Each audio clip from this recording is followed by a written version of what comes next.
Students, आज हम आपको एक्सप्लेन करेंगे आरोह पुस्तक गद्य खंड के चैप्टर 5 गलता लोहा के क्वेश्चन आंसर। इसमें पहला क्वेश्चन है, कहानी के उस प्रसंग का उल्लेख करें जिसमें किताबों की विद्या और धन चलाने की विद्या का जिक्र आया है।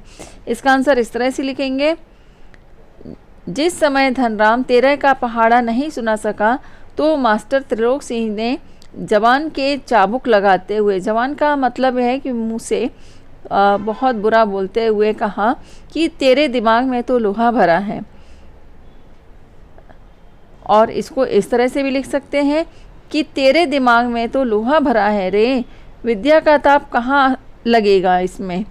यह सच है कि किताबों की विद्या का ताप लगाने की सामर्थ्य धनराम के पिता की नहीं थी।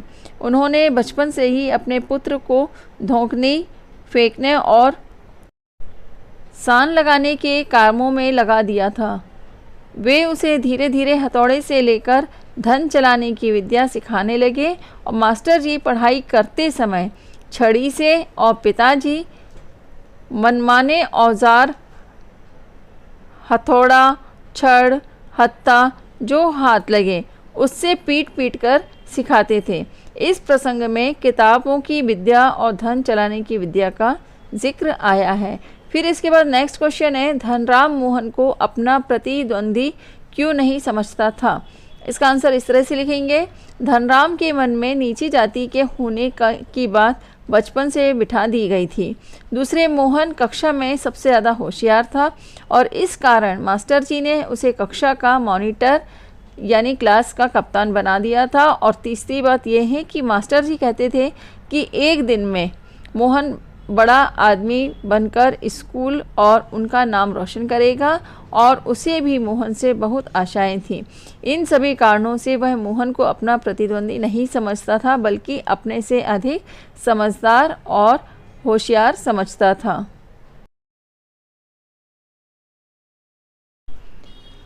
नेक्स्ट क्वेश्चन है, धनराम को मोहन के किस व्यवहार पर आश्चर्य होता है और क्यों।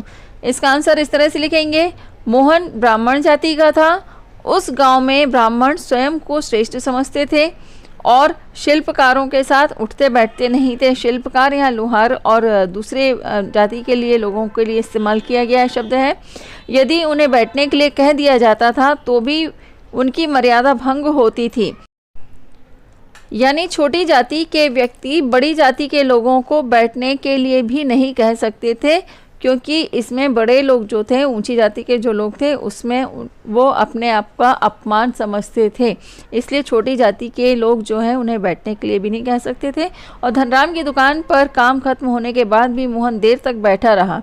यह देखकर धनराम हैरान हो गया और अधिक हैरान तब हुआ जब मोहन ने उसके हाथ से हथौड़ा लेकर लोहे पर नपी तुली चोट मारने लगा। यानी जितनी ज़ोर से हथौड़ा मारना था उतनी ज़ोर से ही उसने उसको मारा और धोखनी फेंकते हुए भट्टी में लोहे को गर्म किया और अच्छी तरह से ठोक पीट कर उसे गोल रूप दे रहा था। यानी उसे जो उसका आकार चाहिए था लोहे का, उसका उसने बिल्कुल सटीक वही रूप दिया। इसलिए धनराम मोहन के व्यवहार पर आश्चर्य कर रहा था। नेक्स्ट क्वेश्चन है, मोहन के लखनऊ आने के बाद के समय को लेखक ने उसके जीवन का एक नया अध्याय क्यों कहा है। इसका आंसर इस तरह से लिखेंगे, लेखक ने मोहन के लखनऊ प्रवास को उसके जीवन का एक नया अध्याय कहा है, क्योंकि यहाँ आने पर उसका जीवन बंधी बंधाई लीक पर चलने लगा था। वह सुबह से शाम तक नौकर की तरह काम करता रहा। यहाँ पर लीक का मतलब ये है कि एक फिक्स रूटीन में पूरी दिनचर्या जो उसकी फिक्स हो गई थी कि सारे दिन उसको केवल और केवल काम करना है और कुछ नहीं। और सुबह से शाम तक वह नौकर की तरह काम करता था और नए वातावरण और काम के बोझ के कारण मेधावी छात्र की प्रतिभा जो है कुंठित हो गई थी। यानी मोहन जो इतना पढ़ने लिखने में होशियार था और कुशाग्र बुद्धि का इस्तेमाल किया गया है लेखक के द्वारा यहाँ पर, तो उसकी बुद्धि जो है यहाँ पर पूरी तरह से कुंठित हो चुकी थी, क्योंकि उसे पढ़ाई लिखाई के लिए समय ना दे कर के रमेश उसे पूरे समय काम में यहाँ पर उसने व्यस्त कर दिया था। और घर परिवार के अलावा उसके आसपास के जो लोग हैं, मोहल्ले के जो लोग हैं, वे सब भी मोहन को नौकर समझकर ही काम करवाने लगे थे, क्योंकि रमेश ने मोहन को अपने घर के नौकर की हैसियत से ही लोगों को अवगत कराया था और उसके उज्जवल भविष्य की कल्पनाएं नष्ट हो गई थी और अपने पैरों पर खड़ा होने के लिए उसे कारखानों और फैक्ट्रियों के चक्कर लगाने पड़े थे और उसे कोई काम नहीं मिल सका था।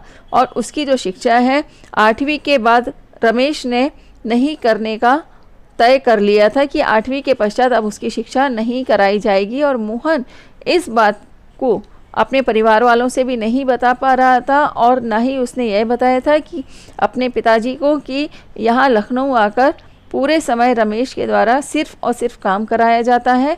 अगर वो बता देता तो उसके पिताजी को ठेस लगती। इसलिए लेखक ने मोहन के जीवन का एक नया अध्याय कहा है। इसके पश्चात नेक्स्ट क्वेश्चन है, मास्टर त्रिलोक सिंह के किस कथन को लेखक ने जबान के चाबुक कहा है और क्यों?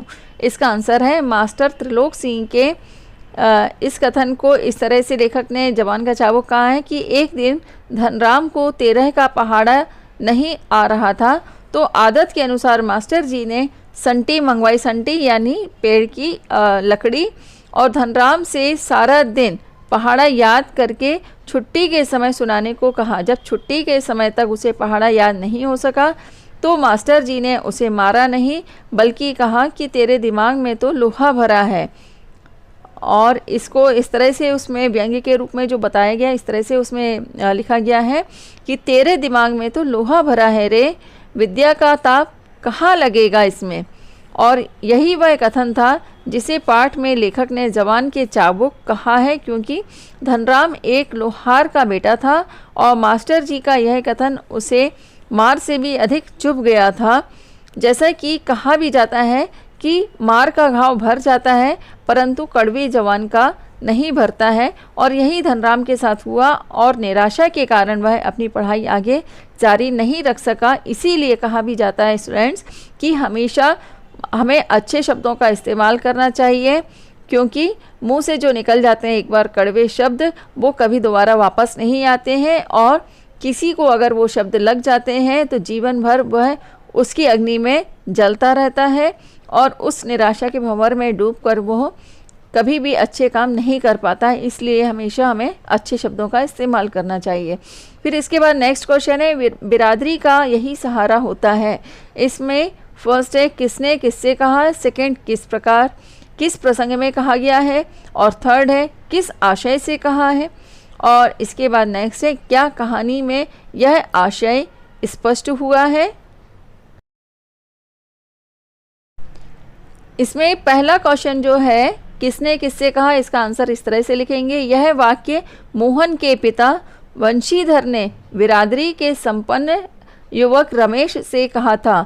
फिर सेकंड है किस प्रसंग में कहा, तो इसका आंसर इस तरह से लिखेंगे, जब वंशीधर ने मोहन की पढ़ाई के बारे में चिंता व्यक्त की तो रमेश ने उससे सहानुभूति जताई और उन्हें सुझाव दिया कि वे मोहन को उसके साथ ही लखनऊ भेज दें ताकि वह शहर में रहकर अच्छी तरह पढ़ लिख सकेगा।